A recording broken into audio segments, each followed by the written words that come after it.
again, and welcome to the next exciting installment of the Who Cares About Anime podcast. It's me, your host, Jonny Lobo, and of course, as always, I'm joined today by a cast of good friends and peers in the world of anime viewing and critiquing. It's a little different than I normally say it, folks, but I hope you'll bear with me. I just am on the tail end of a road trip and seeing a little indie band. You probably never heard of them, Blink 182. So anyway, we're going to get started here today. And before I forget, thank you everyone for, we're going on 300 plus subscribers on YouTube, and I just think that's awesome, and everyone else here thinks that's awesome, and thank you so much for that. So we're going to keep the good times rolling here. So without further ado, let's do the introductions before we get started. Here's my right-hand man, Paden. Don't hate me, Manga. Daddy loves you. Wait, what? And returning guest, you'll remember her from the Attack on Titan episode we did. Here's Sarah. Maka chop. And introducing a good friend of ours, but this is his first rodeo with us here on Who Cares About Anime, and we're very happy to have him. And so please welcome Phil. Strong Sander. Strong Sander. Indeed. And of course, I think you have probably deduced by now, because I know my listening audience, you guys are sharp. I know you figured it out by now. The title, what we're going to talk about today, is Soul Eater. So here's our little spoiler warning. If you haven't seen Soul Eater, I suggest you pause or exit out now while you still can, because we are going to be talking about it, and we're probably going to mention some spoilers along the way, and I would hate to spoil anything for anyone. So, first question, how did you first get into Soul Eater? When did you hear about it? And what were some of your first impressions? Okay, so this may be one of my weirder experiences for getting introduced to an anime. I mean, like, finding it was pretty normal. I saw it on Netflix. I was like, oh, cool, something to watch. But I didn't watch it for quite a while. What finally made me decide to marathon this thing, let me just say, I finished this series in about a day and a half, 2 days. And it was mostly because at the time I had just gotten ill with something or other. I can't remember. I just remember I was housebound, and I was in a house with someone who was less than favorable to me. Let me just say that. I had just had almost all of my possessions destroyed because of a flood in that house due to said roommates' negligence. And so I had all my books gone. I had pretty much everything I owned just wrecked.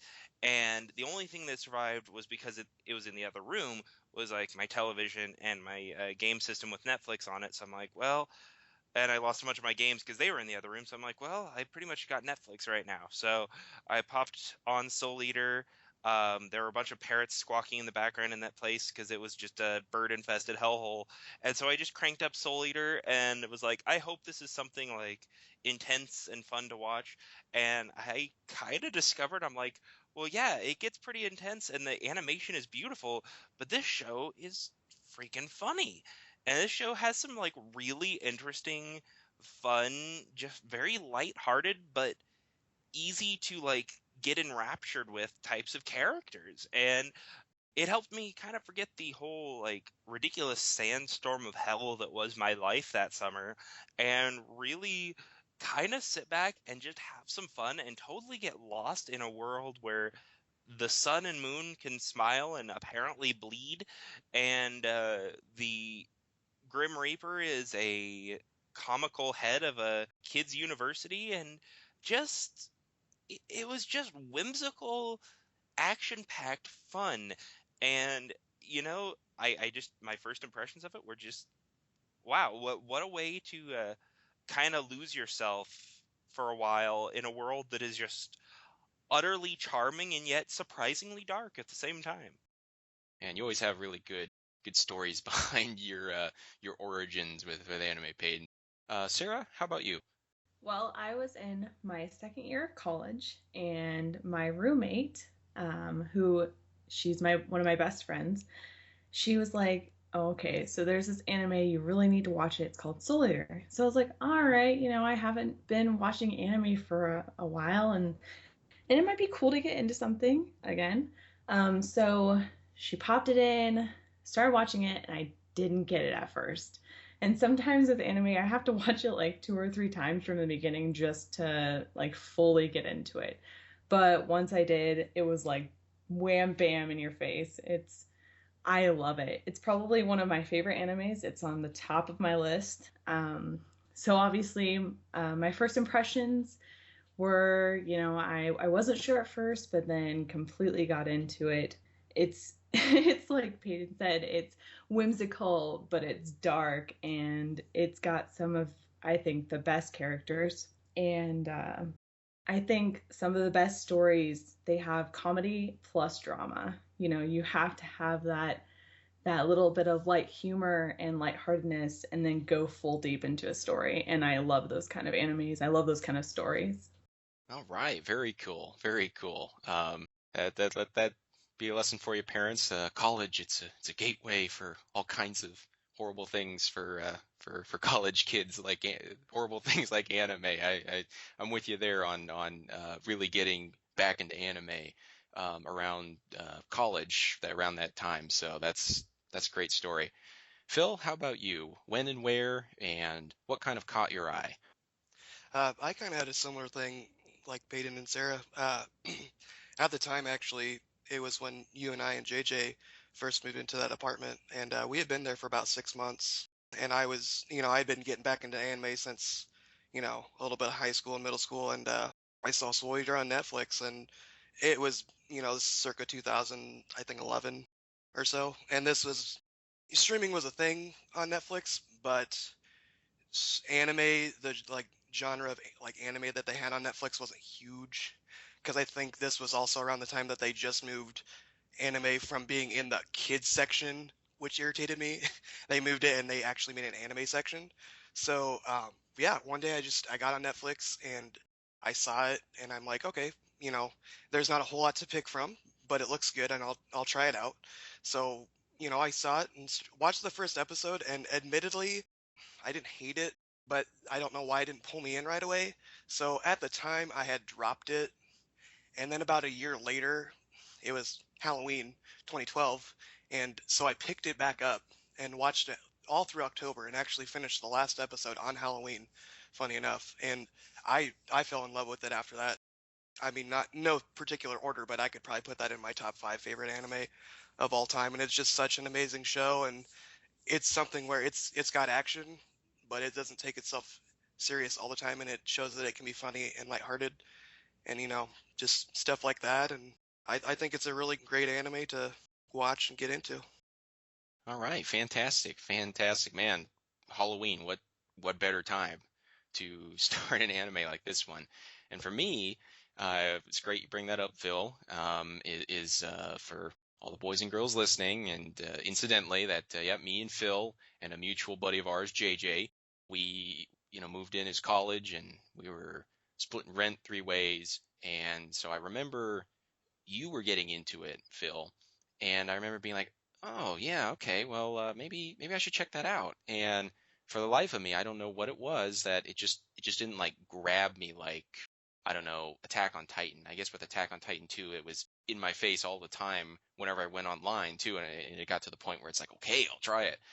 With Soul Eater, I just it just kept getting put on the back burner for some reason, and it was just this last summer here. It was like a month or two ago.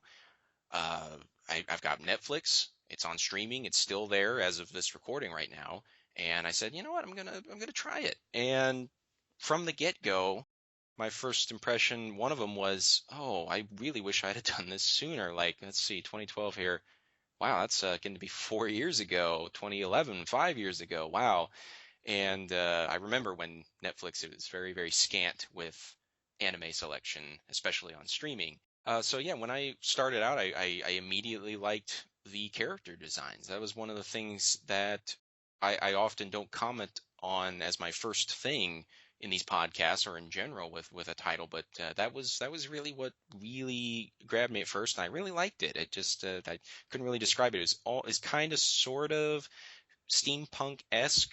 I mean, drawing from the manga, which without looking, I think was, maybe kind of mid 2000s. So that and Full Metal Alchemist, they kind of had that aesthetic charm to them that I've just rendered since as steampunk-esque, if you will. And I really liked, because it was one of the first characters you see is Maka, and I really liked her design. I really liked the all of the characters' designs, but just in particular Maka, and how, not judging, not saying there's not a time and a place for it and all of that, and I've watched plenty, that's fine.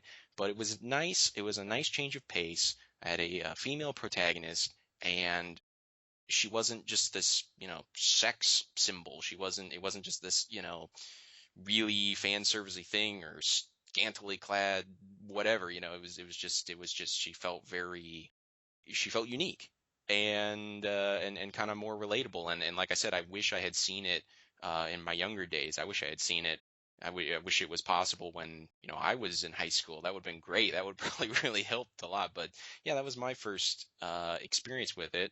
And much like I think about everyone has said here, whether or not there was a bit of a hiatus or kind of started, dipped your toes in, and maybe didn't jump in right away. But once you get started on it, yeah, I think I watched it in no more than a week. I mean, I went right through it. It was not a chore to go through. It's very enjoyable.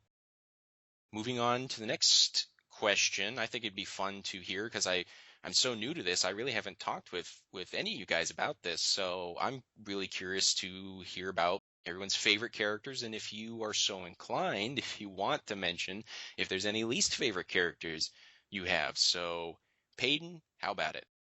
Well, this is a fairly long answer, so I'm going to try to condense because I can't pick just favorite characters. There are so many good characters, and I do have a couple least favorites, so I'll share those. And I'm sure there are many people that will disagree with me on mine, but that's totally fair.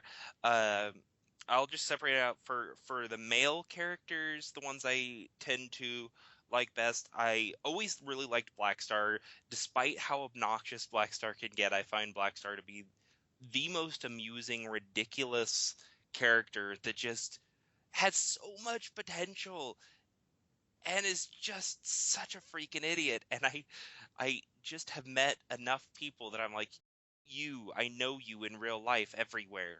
And I absolutely love that. And it's greatly entertaining to watch. It's frustrating to watch Blackstar, but it's also great to watch Blackstar.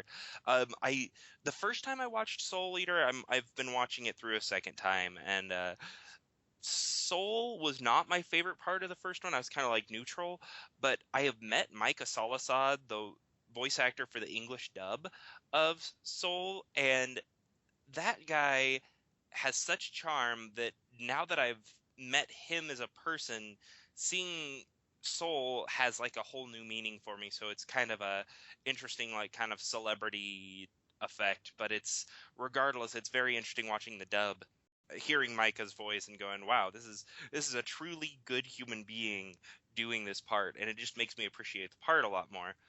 Females, I really, really like Tsubaki. I think Tsubaki is a really great character and really a strong character that gets the short end of the stick a lot of times, being paired with Blackstar, but she sees his potential and she sees so much in so many people, and she's such a good person that I just really enjoy her character. She's just very calming as a character to watch, as weird of a compliment as that is.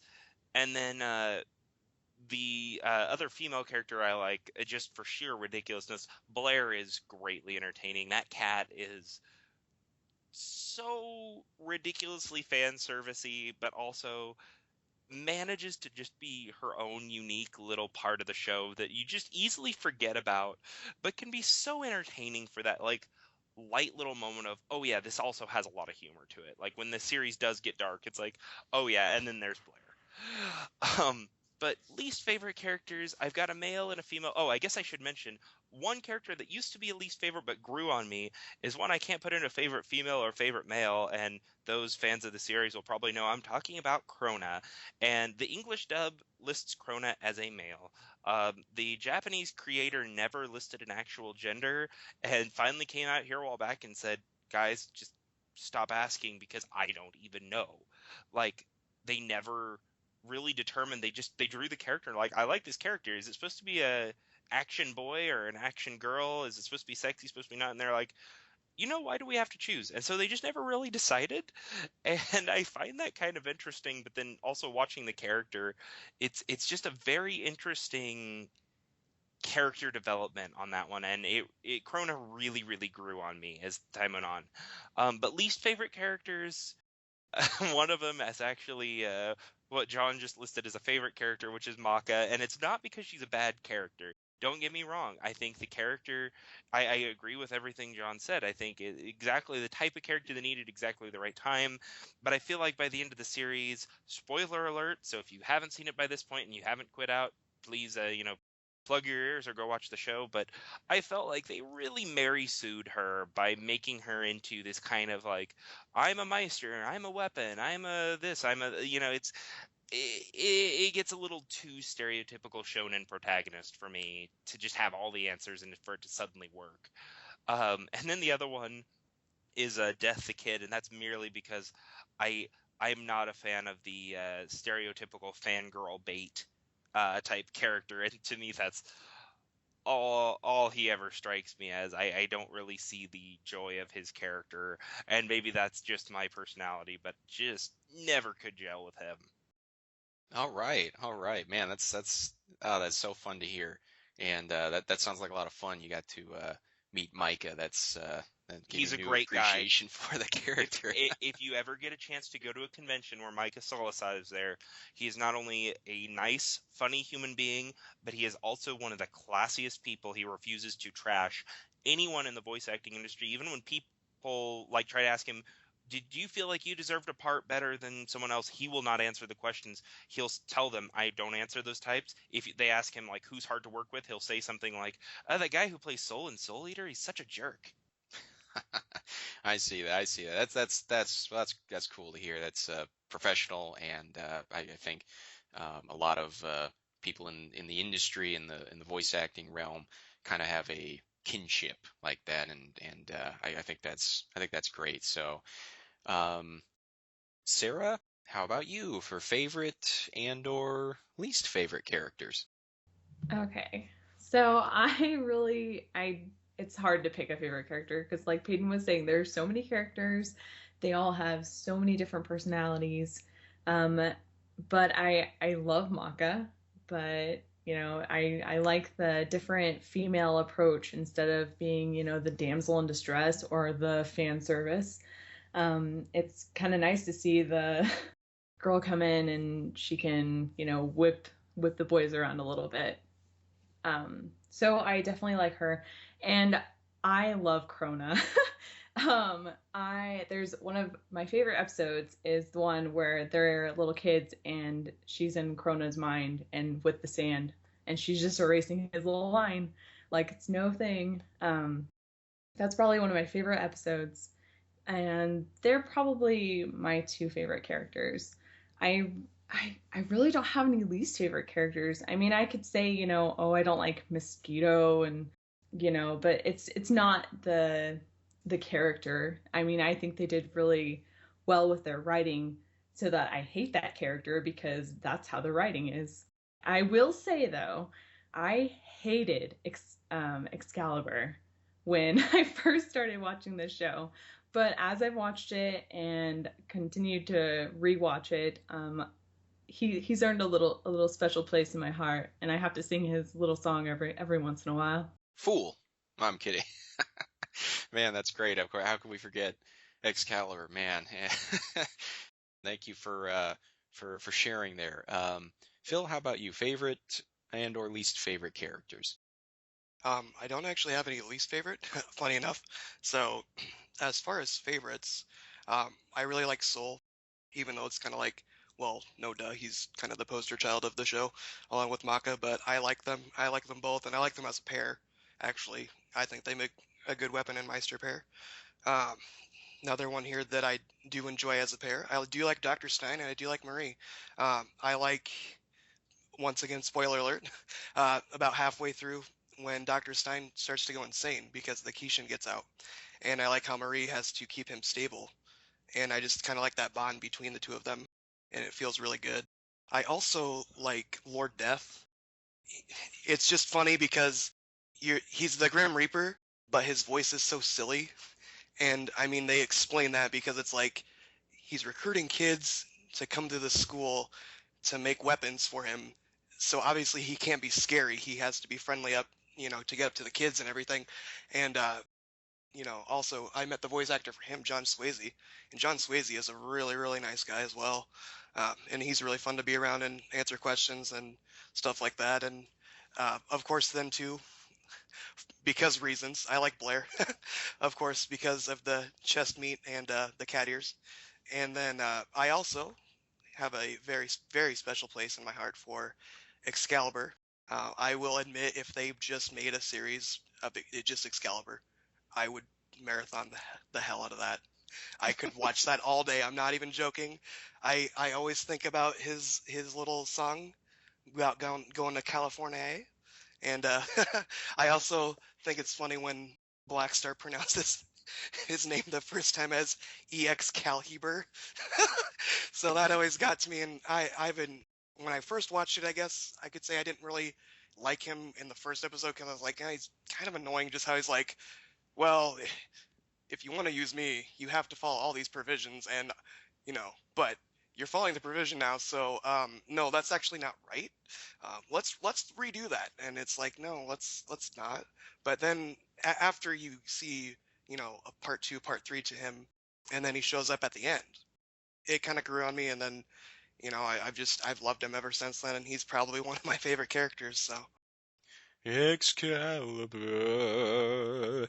Yeah, okay, I better stop. We're not gonna have any Fool! more listeners anymore if I keep that up. Man, that's great, you guys. Thank you for sharing. I personal favorites for me.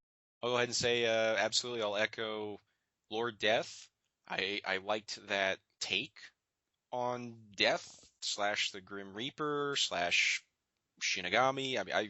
I greatly enjoyed that. I greatly enjoyed about everything about his character, and especially also John Swayze being cast in the English. I think he did a great job of he can do that comical, friendly voice, and yeah, I just do this for the kids kind of thing, and almost like a I'm, like a babysitter sometimes or something. And then when stuff goes down and it's like, okay, the kid gloves are off, and he gets like scary. It's like, oh yeah, you almost forgot. This is the Grim Reaper here. Like it's his, that should be the normal reaction. But I love what they did with that character. What Atsushi Okubo did with that. I think that was great. And one of my personal favorites actually was I watched the dub, and so I believe it was Todd Haberkorn who played Death the Kid. And I quite enjoyed Death the Kid. I think he was one of my personal favorites. I don't have OCD. I don't have perfectionism to that crippling of a degree. I hope no one does to that degree. I mean, some people probably do really bad, and I'm so sorry because you see so many times throughout the series just how detrimental that is to an otherwise very gifted individual. And so I found that funny. There was a few times where, granted, it was exaggerated. Of course, you're watching something, you're watching a show, or you're reading the manga. It's very exaggerated, but in a way, I could identify with a lot of moments, just where from the outside looking in, you go, it just it, whatever that thing is that you're fixating on, that's so irrelevant and it's so inconsequential, and there's bigger fish to fry. It's like we've got this thing over here we got to do, but when you're, or me and some like-minded individuals who sometimes fall prey to little bouts of perfectionism that I remember in my younger years more, that would really just kind of just stop me dead in my tracks sometimes, especially if you're trying to work on a project or something creative, And so I found that endearing, and I liked that whole him having Liz and Patty. He had to have both. He had to have twin pistols for symmetry reasons, and of course, I also enjoyed Excalibur. He was annoying so many times, but that was the humor. That was the funny part.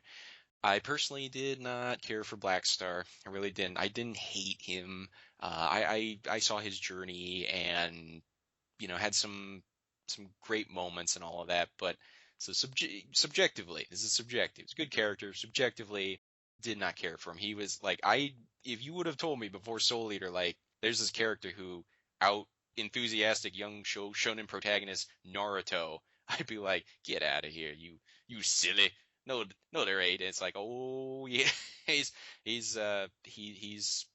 boy, he's something else. So it's just thank his lucky stars he got paired with Tsubaki, somebody who is just that supportive, almost to a detrimental level. But they were a great pairing, and that was a great message about weapons and meisters and being the pairings, and as was brought up with like Stein and Marie and all kinds of great moments like that. Okay, well, moving on here. I had been doing a lot of writing on this recently, so it was fresh in my mind, and of course, it wasn't that long ago I watched the series. So, I really have seen sort of they're both unique, obviously, but the closest analog I have for this series is sort of like Full Metal Alchemist. Manga came out around the same time, and it sort of is what I'm seeing as, I'm kind of calling it's sort of post Naruto. We're sort of in that era now of the reign of the big three, and yes, as of right now, One Piece still going strong, good on it, but it's sort of their reign is sort of coming to an end, and so it's kind of, and of course they unique in their own right, but they were very inspired by Akira Toriyama and Dragon Ball. And so that was kind of a lot of people's perception of what shonen is or ought to be. And, here, I think it was Sarah who said early on how you really get this mixture of action and lighthearted fun and fan servicey stuff like typical shonen, but there's a lot more emotional depth. There's a lot of emphasis on relationships. There's a lot of emphasis on things that we would really associate with sort of typical shojo, if you will, which has historically been targeted at female audiences. So I guess what I'm trying to get at there is, do you think that Soul Eater is more applicable or is more easily consumable by a wider base of fans, like say, a lot more boys and girls, and even maybe even, I mean, I don't know what the author's intention was, but with Krona, I really love that you don't know Krona's gender, and you just have to take this character as they are, and you just have to kind of throw all of your stereotypes or all of your ideas of what a boy should look like, how a girl should act, out the window. And so it seems a lot more broad nowadays, and I'm starting to see some of these barriers kind of fade away a little bit in this newer era of manga and anime. So did you kind of sense anything like that when you were watching it? Would you agree with those sentiments or not, or have another take on it? And I was just kind of curious on. I wanted to pick people's brains on that. So, Paden, what do you think? Well, first of all, I'm still kicking myself. Phil brought up Stein, and I don't know how I forgot Stein earlier, because, geez. And the reason I bring that up in this part, though, is the fact that despite, me forgetting to list him on favorite characters, he is probably the closest thing I would, put in as like a stereotypical shonen character for this, because he's kind of like the troubled, going crazy, but like, also like really intense type character that you see in a lot of shonen. But other than that, most of the characters have a combination, like you said, of the like, action badass kind of, oh, this is for guys kind of stuff of what we saw with the predecessors like DBZ and stuff like that of a shonen, while combining it with first of all, kind of I don't want to say a softer, but I guess that's the easiest word, a softer art style, not quite such like a harsh lines, edginess to like you'd get in a Bleach or a DBZ or something like that. It's got a little bit more of a like, youth friendly, more of a like very exuberant kind of art style that you see more often in stuff like shoujos, and also some more themes and some more like emotional depth, like what you would see in those, as opposed to the stereotypical "I fight, I'm the best," blah blah blah you'd see in some of the '90s shonen stuff. Not knocking '90s shonen, and anyone that's heard our podcast knows I enjoy those, but this show just had some emotional depth to it, and especially when Soul is kind of fighting his inner demon quite literally, and I guess for me, I would say yes, it does make it more consumable to a broader audience. I definitely agree with sentiment of Krona. Like there's kind of a throwing out of gender stereotypes with Krona, as well as gender norms and what is gender. I find that very refreshing and very thought provoking, especially in today's political climate. I think it's a very good character, who is played very honest, in a very honest manner, that really, really just gets it. And I would say this show, it really can appeal and be more consumable to a broader audience of guys and girls, as far as whether it regularly does, what the actual like viewership is like. That I don't know. I don't know the stats on that, and also whether or not people will give it that chance. I have discovered, and I've talked to a lot of people, and it really is a shame for me. There's a lot of shojo type fans that feel it's too, action packed, or too like, oh, it looks like it's too, high octane shonen type. And then a lot of shonen fans that say, oh, the art style looks kind of girly, or this or that or the other. And people that do get trapped in those kind of stereotypes of what a guy should like, what a girl should like, really don't seem to want to give it a chance, which I think is a shame, because I think this bridges the gap. And I think really, at least for me, as far as an artistic medium, is a really good way of questioning, what is guy centric or girl centric media? What does that really mean? Why does it really matter? Why can't we have something that appeals to everyone on a deeper level? And I think more than anything, more than consumability, more than anything, I would say Soul Eater is a very good artistic medium to express the fluidity of interest in any given person, be they male, be they female. And I think it delivers on all counts. So I think whether or not people consume it in a broad audience and on a broad scale, they should, because it is flawlessly executed for everyone. Ah, very insightful. Very insightful. Thank you for sharing. Sarah, penny for your thoughts. I definitely think that this anime is is for broader audiences. I mean, it's not targeted, I don't think, towards boys or girls. And I agree, it has some of those different kind of elements. I know that I've had a lot of different friends who are like, "Well, I don't want to watch a school anime," and I know, school animes, they are very much a popular kind of genre. But this, I just think, goes beyond levels, and it's that in between. And you could argue that the artwork is cutesy and softer, or more color popping, but I find that I really love this kind of art style. It's kind of a breath of fresh air, from other animes that are darker or that are happier. So I think that it can be consumable to a broader audience. I don't think it's just for boys or girls, nor do I think it channels either one of those. Yeah, definitely, definitely. Phil, what do you think? Going on what everyone else said, I agree. I don't think it's geared toward any specific gender. I think it can be enjoyed by pretty much anyone, being boy or girl. Um, and as far as it, is it shoujo? Is it shonen? I think, in a way, it's if you will, both sides of the sword. In my opinion, it's both at the same time, and anyone can enjoy it in that regard. Uh, and being with that, because I know, people get confused like with other, because people think, oh, it's a shonen, and oh, well, girls can't watch shonen, and it's like, because yeah, admittedly, back in the day, you didn't hear about a girl saying, well, I gotta go home really fast on my bike and go watch Dragon Ball Z. Like that wasn't heard of back in the 90s.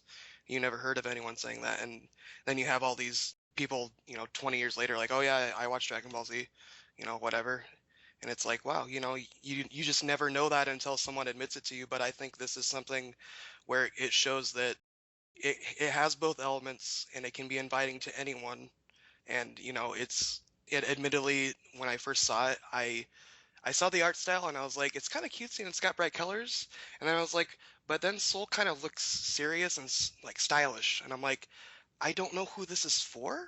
And I was like, I think it's for both. And and it is. And I really agree that anyone can pick it up and just enjoy it because of what it is. All right, man. Thank you all for sharing. This is I love doing this. I always get new things to mull around in my mind.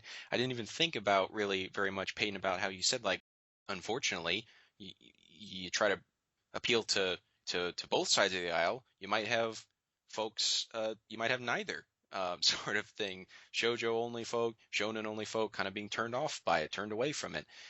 And as has been said, like Phil, you're saying, I remember going back on our, you know we're all kind of that generation of kind of before the internet really as we know it now, and social media. And it's really fun now getting to see with the internet. It's been very liberating for people getting to go on a forum or go on to wherever, social media, Facebook fan page, wherever, and you get to hear about girls who were, going home and watching Dragon Ball Z or something, or you hear about boys who were going home and watching Sailor Moon or Inuyasha. And it's, like I said, it's great to hear that now, and it's just kind of sad that back in the day you kind of didn't advertise that. I can speak from my side of the aisle, my experience growing up. That's just young boys being young boys. It's just like, whoa, well, Sailor Moon, that's just for girls and it's dumb, so we don't watch it or talk about it. That's just how it was. At Dragon Ball Z, it's just, oh, that's cool. They get more powerful and punch. Yeah, that's what boys are supposed to go for, sort of thing. So I really like, and as Sarah said, where it's it's not really for, it never felt that way to me. It never really felt this is for young men or boys. It's for girls. It's more for those in touch with their sensitive side. It's very all encompassing, and so I personally will pretty much agree with the sentiments that have been shared here. In that, um, I really love. I have that Soul Eater now as my exhibit A, really, as I go forward now for kind of the future now. And I think the internet has really helped with that. And it's really, as I've said it's a downplaying or a de-emphasis on demographics now. Historically, people get confused about this, like shonen, shojo, and of course you've got other things like seinen and stuff. But for now, you're just focusing on those two. They were, and it wasn't meant to be sexist. It was companies trying to market stuff to who they thought were going to buy them. But now I really like that. There's less emphasis on that on both the part of the authors, the publishers, and the consumers especially, and more people, like you said, Peyton. Oh, it's a shame that there's not more. Like, there's some people you think, oh, you don't know what you're missing, sort of thing. If you just give it a chance, half a chance. But when I have noticed that. I think people are more willing now to to watch something, regardless of, you don't think about, oh, who's this meant for. You just, if it looks appealing to you on some level, hey, read it, go for it, watch it.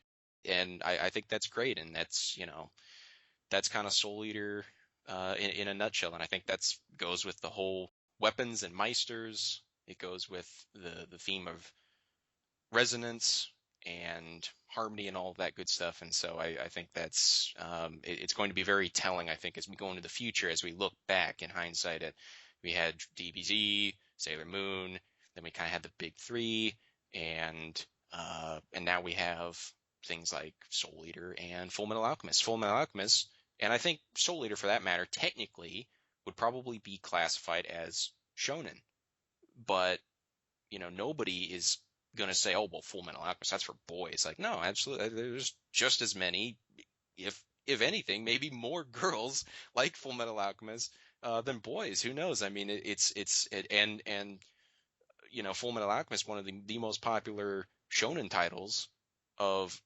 the current age, early 2000s, and then the anime adaptations was written by a woman. And I think that's awesome. And so, that's Soul Eater is very much cut from that sort of same unique cloth. And I'm looking forward to the future. So kind of on that note, I think we probably all touched on it, but if you would like to add anything to that or bring up any other sort of take on that or topic, would you recommend it to people? Would you recommend Soul Eater to, guy friends? Would you recommend it to girls? Would you recommend it to older anime fans? Would you recommend it to people newer to the medium? What are some of your thoughts on that, Paden? Well, first of all, yes, of course. I don't think there's been a title we've covered yet that I would not recommend to people. Like Soul Eater. Now, Soul Eater is one I would wholeheartedly recommend, but like it's in a weird case where if someone is like more, close-minded on what an anime is supposed to be and isn't willing to divert from that, I probably wouldn't recommend it simply because this one tests a few limits for the hardcore fans, as it were, and I think that's a good thing in most cases, and I think most people need to see that. But it won't be an anime that everyone will enjoy, but I think those that even slightly decide to open their mind to give it a chance will definitively enjoy it. And I will say I will recommend it, if nothing else, for one thing. And you brought up the resonance thing a minute ago, and for those that have maybe not seen the show in a while or things like that, there's the idea that weapons and their meisters have to have compatible resonance of their souls. Their souls have to be compatible in order for them to work together. And I think there is something deeply, deeply introspective and thought provoking about that, because you see Black Star and Soul, who absolutely love each other and are absolutely, they're great buddies, they're great this, they're great that. They don't resonate in harmony. They don't work together well on a deep soul level. And I think that really says a lot. Not to go too deep for just a lighthearted podcast here, but that really speaks to a deeper human nature, I really feel like. And it really does, like, there is something to be said about that when you meet those people, that it doesn't matter whether you agree with them on things, whether you get along well, you just feel this connection with them. You have this deep ease of and fluidity of cooperation and working together, and of just being together and being around each other, and just this deep level of compatibility that goes beyond friendship. And it really touches on that in a very fun, light-hearted kind of way. And I think, if for no other reason, but that whole theorem and the way it really plays out throughout this series, and the idea that there are some people that can resonate with just about anyone because they're just those kinds of people, and then there are some that, man, you have to be a special kind of breed to bond with this person, like Black Star. And I think that's really interesting, really cool. And they obviously go beyond the levels of friendship with that, because they show friends they aren't compatible. And I think that's very insightful for something that is a very, youth and general public friendly kind of show, to go that deep and yet still make it very accessible and easy to understand and fun. And I think there's something really unique and special about that. Oh yeah, thank you. That's it's very insightful, Peyton. I quite like as well, like you said, a title that will grasp my attention is one that, like you said, it's got deeper themes. It's ripe for returning to throughout your life, but is also approachable and digestible by sort of a younger audience, teen years, that kind of thing. And Soul Eater absolutely is a wonderful blending of the literal in the story and abstract concepts, as you brought up, and introspection and compatibility and all of that. So I think that was great. Thank you for sharing. Sarah, what do you think about, obviously I think we'll share our 2 cents on that on it's a we've all said it's a great show, but would you recommend it to someone new to anime, or is it not the best first anime, my first anime, or would to girlfriends, to guy friends, to both? What do you think? Well, just to go back a little bit to what Philip said about, how in the 90s, guys and girls didn't talk about what animes they watched.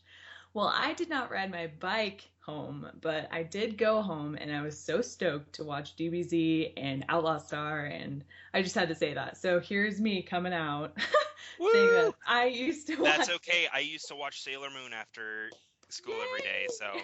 yes. Same here. Yeah. Hallelujah. We got two conversions here today. Hello. I'm sorry. Go ahead, Sarah. So, I I would actually recommend this to all of my friends, even the ones that don't watch anime.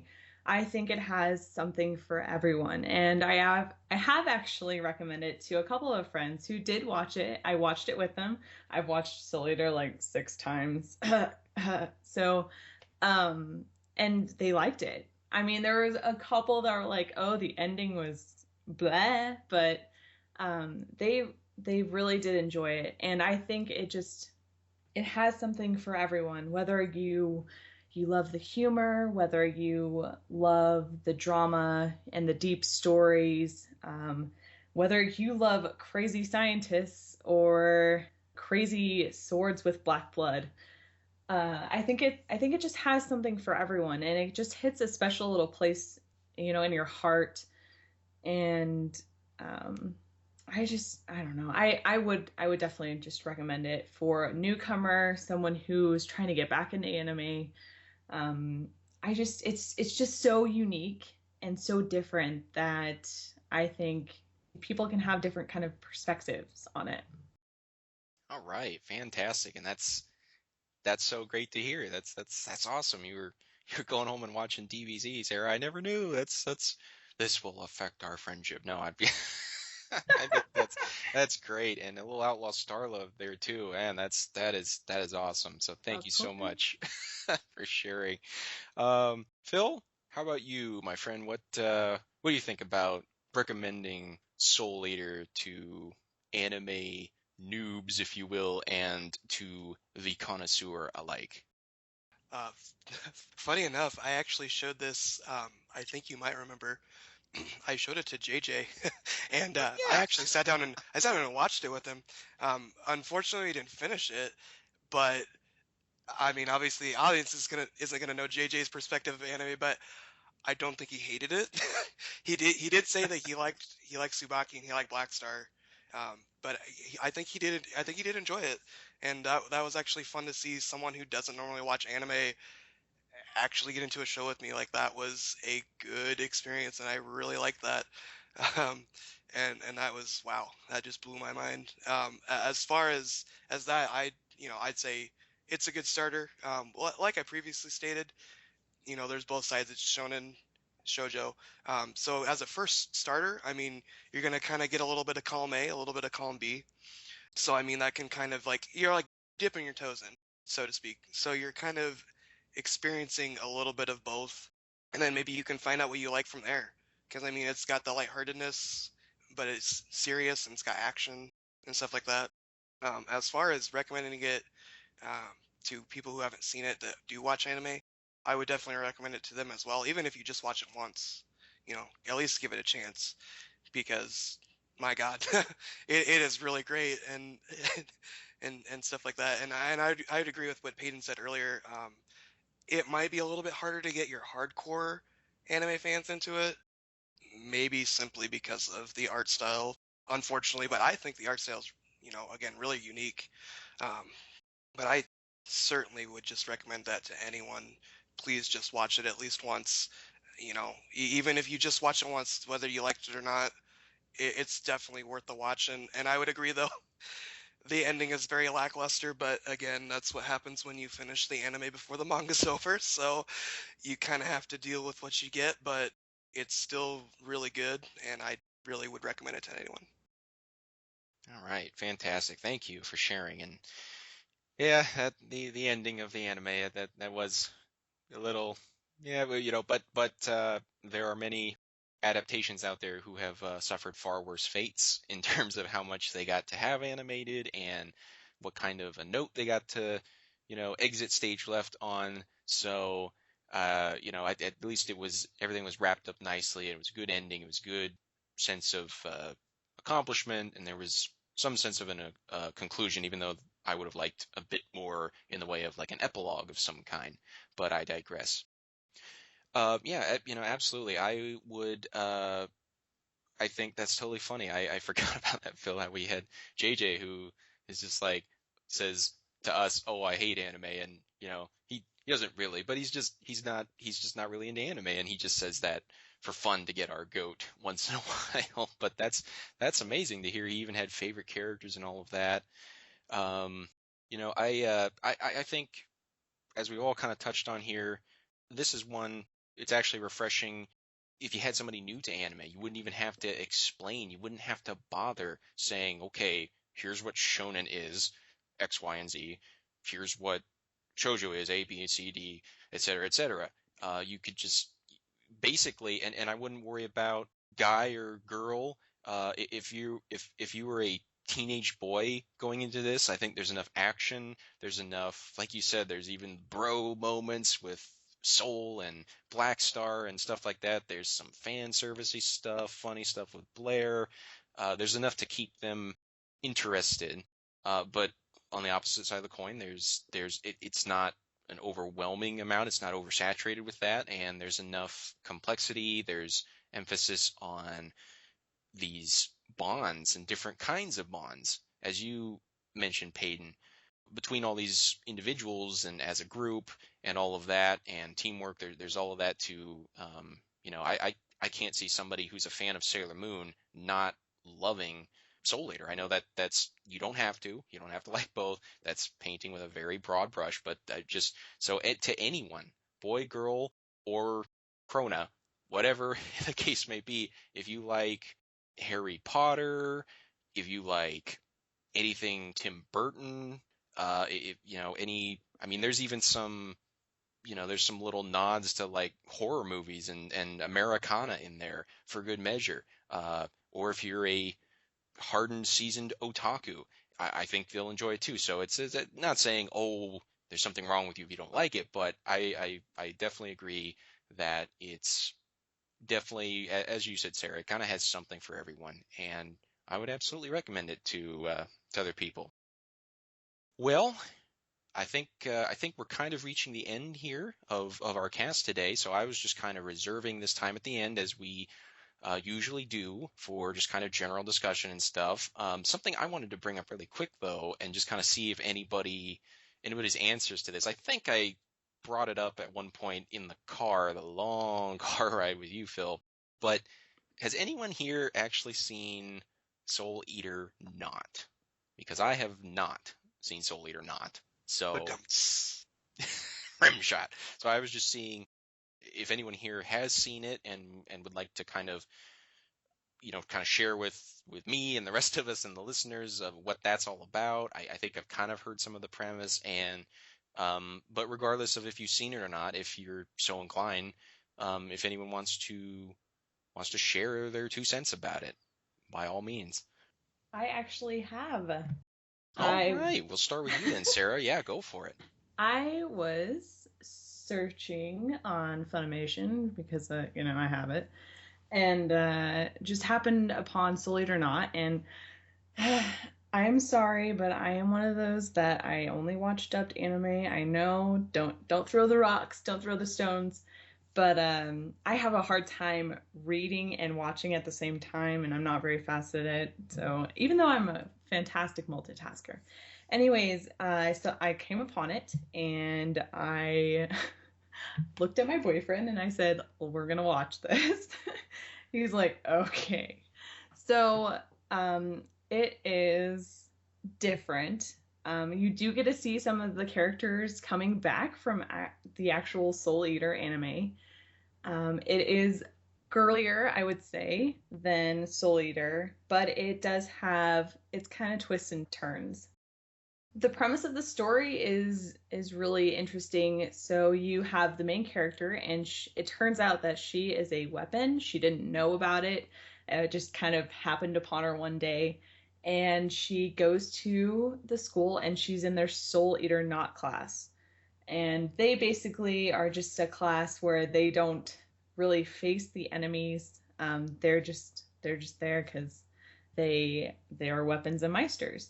So so you have her, and she's a weapon, and she meets two other girls, and they end up being her best friends, and they're both meisters. And so it's kind of a toss up between which one gets to be her meister and which one, is she gonna just be friends with. And so that's kind of the premise of the show. I loved it.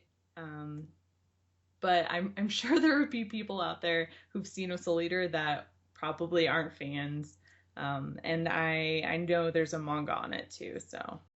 Man, all right. Well, thank you. I'm so glad that somebody here has seen it and was willing to share about it, because I just didn't know. And so it's like, so in the world of Soul Eater, you have people who are weapons and people who are meisters, but not everybody wants to go out and like fight monsters and stuff. And so it's just like kind of teaching you how to deal with being a weapon or something, I guess. Is that kind of the gist there, Sarah? That's kind of what I got out of it. I've only seen it once, so I'd probably have to go back and rewatch it to really get the premise down. But basically, like the team of Soul Eater are the ones that go out and they do the major battles, while like the teams in the Soul Eater not. They're kind of just, I don't know, like a class B, I guess. They aren't called to action, um, so they just kind of stay in the low light. And you do get to see, like I said, reoccurring characters. So you get to see Maka, and it actually goes a little bit more into Jacqueline and oh my gosh, forgot her name, the witch. Blair? Or Nope, no, what's that? The witch. she's got pink hair. The mouse one, you mean? No, she's a student of the DWMA, but she is a witch, and I don't. Some people may not know that. Mizune? No. No. I don't remember, because I've only seen Soul Eater once, so I don't remember other than Medusa, and that was a big plot point, her being a witch undercover. I didn't know there was a student who was a witch. Hmm. Hmm. She's a Meister Oh, at the very end. was it the at the very end And of? she rides Jacqueline, who's the lantern on the broomstick. Oh, I know who you're talking about, but I don't know what her name Oh is. my god. Does she show up anytime before, Phil? Do you remember? They show up during the battle. I don't remember the name of the island. God, I hate myself. They show up on this ice island, and I remember they're Kim. fighting while the others are in like that time warp tornado thing, and they're trying to protect them from getting attacked and Yeah, from yeah. them Her name is infiltrating. Kim. But yeah, I don't remember what their names. And the thing that sucks is like their basic names. I think like a basic American names, and I don't remember what they are. But I think the other reason like I don't really remember She just them said Kim. because Yeah. it's like There you go. Yeah. So Oh. it's, but yeah, okay, all right. they're kind of side characters, really. They only show them Yeah. like twice. That's kind of why. But Yeah, I think I remember. Are they the ones too who, not to get too off track, but Jacqueline and Kim, were they the ones who they were in like sailor school uniforms? And I just kind of noticed that because I was like, does the school have uniforms? I didn't notice anyone else wearing them. So just kind of, I was like, why are they wearing school uniforms if they don't have school uniforms but maybe I just, like I said, I've only seen it once, so I didn't pay attention all that much, Because but fan service, John. Because fan service. that's just the way they want to dress. That's fine. That's whatever. But Peyton, do you have any 2 cents to Uh, share about Soul Eater Not? I have not seen it, I will be honest, but that's actually very intentional. Um, I kind of felt, okay, context outside of anime, I'm a big Scrubs fan from back in the day. Uh, I really enjoyed that show. Watched it actually the same. I rewatched all of it like straight through the same summer I watched Soul Eater. But I I kind of feel with Soul Eater not the way I felt about when they brought back Scrubs after they've already finished the series, where it's kind of just like, yay, we've got a series that's popular and we can make more money on it. Let's just throw in something together and bring back some people and make cameos and we'll make a lot of money. And it's kind of what I felt like when I saw that they were doing Soul Eater Not and looking, because it wasn't really any type of story they were the creator was like super passionate about. It was just kind of like, oh, they said we could get another one, syndicated. Let's just throw it out there. And to me, that was just kind of like, I don't want to jump on board with a money grab. Those too often for me end up being a disappointment to a series and franchise that I otherwise can enjoy. So it's like, not going to step down that road. And it could be perfectly great, and I'm just being judgmental. I fully recognize that, but I just don't want to have my view kind of trampled on of the show. Oh, I see. Yeah, that's and as Sarah said, I watched the dub of Soul Eater, and with me, through film school, I got used to I've seen plenty of foreign films in plenty of different languages and have had to read subtitles, and I'll do that with anime, and it's kind of weird. It just kind of depends on the series for me. I don't know the rhyme or reason all of the time, but I will say that when I listen to a certain version, it's endeared to me, and so I really want to continue my viewing experience as such. So since I saw it dubbed, I would want to see any continuation of them dubbed as well. That's the reason why I took forever seeing the kind of sort of third season of School Rumble because it was so short, it didn't warrant dubbing. I don't think they'll ever dub it. And similar with, I don't know if I haven't looked in a while. Maybe they, being optimistic, but I don't think they ever will either. With the Kenichi, the Mightiest Disciple, had some OVAs a few years back, and like maybe I'll just go watch them at some point. But I'm like, oh, I watched it dubbed. I want it. I know those characters that way, and so anyway, that would kind of be a factor for me as well here with Soul Eater Not, and knowing Funimation's track record, they probably, well, with like Todd Haberkorn, he's a lot more well known and more recognized by younger audiences now. So, maybe they would go that quote unquote extra mile. But a lot of times when there's recurring characters from another series, they're just like, oh, who happens to be in today? Oh, hey, so and so, come on. And it is what it is. But my only thing was because I looked it up a little and I saw some pictures of it because I went, wait, Soul Eater, nah, what is that? Is there more Soul Eater? And I wanted to know. And so I saw some pictures of it and I saw some pictures of Maka, and I think that's really cool. They get to have more characters come back, but my subjective point of view and my beef was one of the things that I found so endearing about the original was the art style, and they really there's something to be said.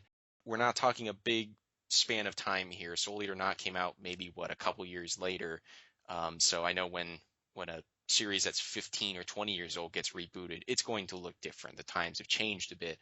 But in that instance, I didn't like that they changed the style a little bit more to be a little even softer, which, like Sarah said, it may be quote unquote more girly, and that's fine. I mean, there's nothing wrong with that, but it did appear to me to look like it really looked much more in step with the kind of the current moe aesthetic. It really looked like they kind of changed it to look like that to that's what's more popular. We'll make it look like that to make it more appealing to otaku or the current tastes or what have you.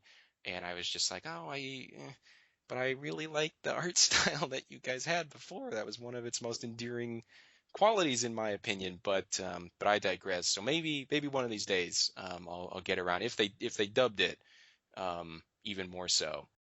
Yeah, I haven't seen Soul Eat or Not, Moe Eat or Not as I call it. Will I watch it? Probably. I don't care if it's girly. You guys all know I'm a sucker for Sailor Moon. I'm a sucker for Cardcaptor Sakura. Those are like two of my favorite series. Card in captors for the the win. Heck yes, thank you, Paden. I love both of those series to death. I have a shelf dedicated to Sakura. My God. It's true. But it is true. But I digress. But yes, I will. I don't think it'll really change my opinion because I saw the preview for it when it came out, and I knew like going into it, okay, it's a little not necessarily girly. It's more, I guess maybe I'll say it's more bubbly. It's different looking. The art style was different. I did notice that, but again, I don't care. It looked moe as crap, and I was like, I'm all about that. I will watch the hell out of it. So I'll at least watch it once. Um, Probably try to watch the dub because that's how I watched the original Soul Eater. Just because when I watched it at the time, when it was on Netflix, you could only watch the dub, not both, like they do now with some stuff. So I'll probably end up watching the dub just so it's not weird, unless for some odd and mysterious reason they're like, "Oh, this voice actor didn't come back to play their original character," and then I'd be like, "Well, it doesn't matter." But I guess just as general discussion stuff from that, I know it was discussed in the last question.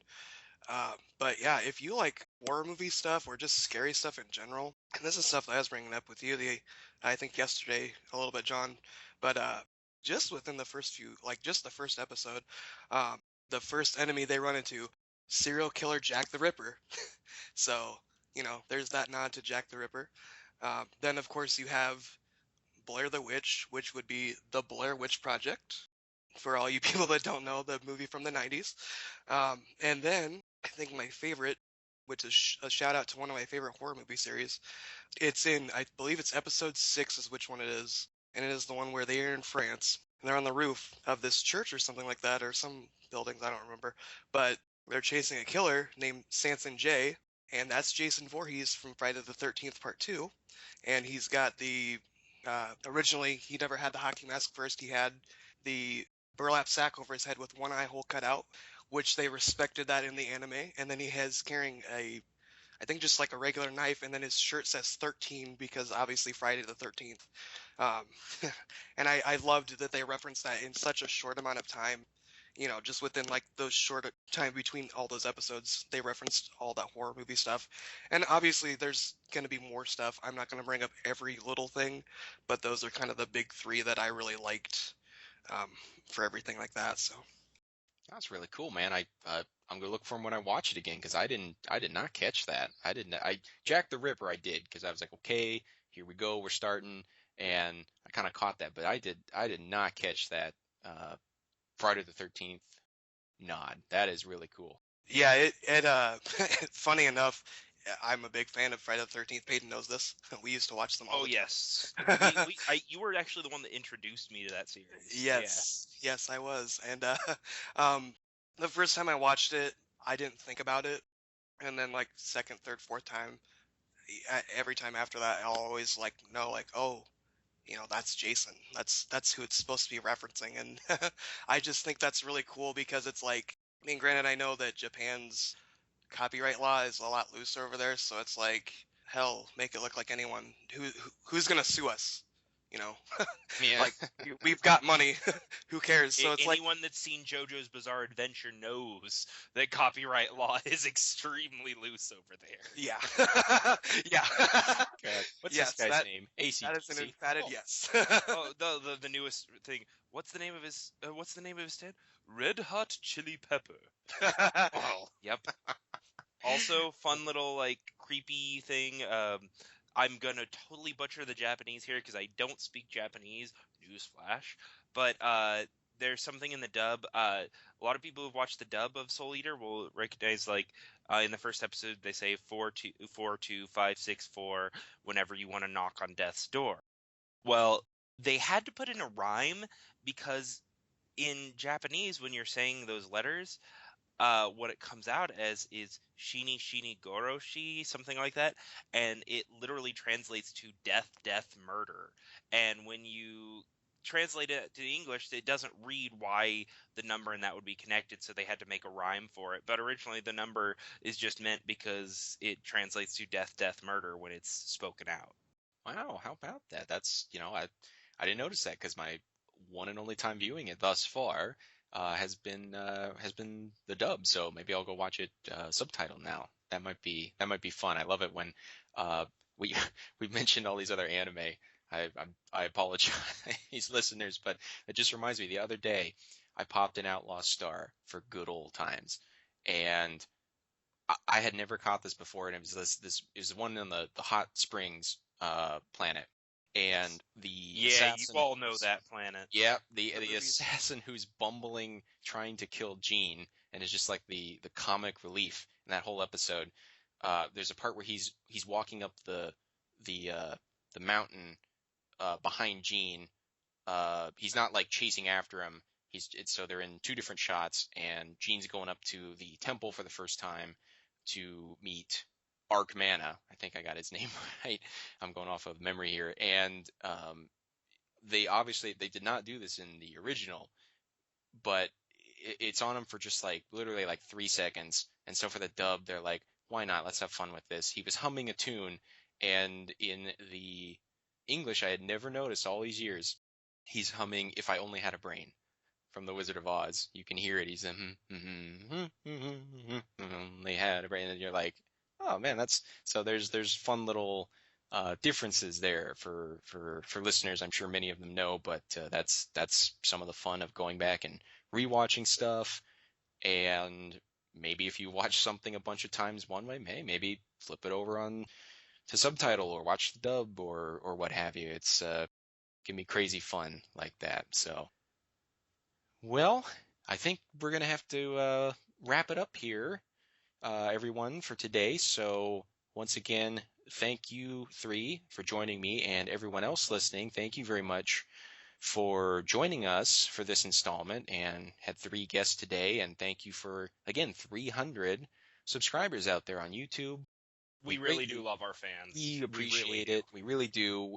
Check out links in the description of this upload on YouTube. We got Facebook, we've got Twitter, and we're on iTunes as well. So check us out there. And of course, if you're just getting introduced to us, thank you for giving us a try. Thank you for giving us the old college try, just trying it on, if you will. And hey, why not subscribe and stay tuned for more because we've got plenty of more titles we'd like to cover, and we're going to rotate the chairs and have new friends, going to have old friends return again, and we're just going to have fun shooting the breeze as we did here today. So, I guess on that note, everyone, once again, thank you.